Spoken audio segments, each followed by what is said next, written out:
Federal Commission, with which you are undoubtedly familiar, is the Federal Reserve Board, the supervisor of our national banking system. The Federal Reserve Board supervises... Well, as we met and began to develop the idea, we identified 4 specific types of students that might be served by this type of program. First would be the full dropout. This would be a student who had been out of school for 6 months or a year that had actually dropped completely from school. The next category would be the potential dropout. This would be a student who had begun to demonstrate the fact that he was not going to continue because he'd be absent 2 days one week, 3 the next, very poor attendance habits. The third type student that we were concerned with was that student that comes to school each day, but for some reason or other, he's unable to achieve. He's unable to do the work either because he doesn't want to or can't, and as a result, it quite often becomes a discipline problem.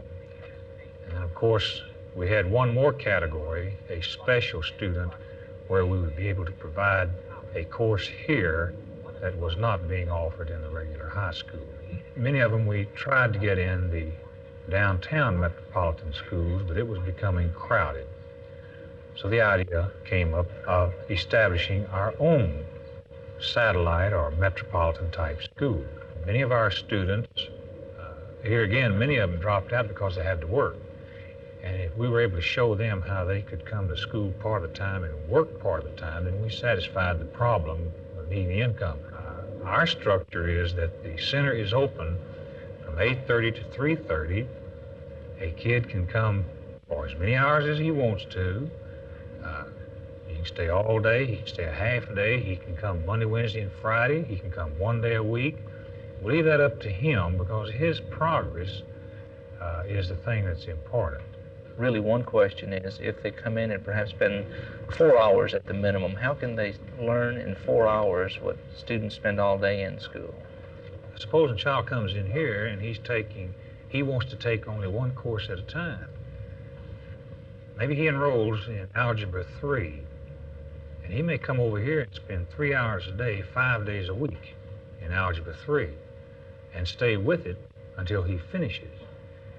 Well, if a student was in the regular school, he'd spend 1 hour a day, 5 days a week for 80 days.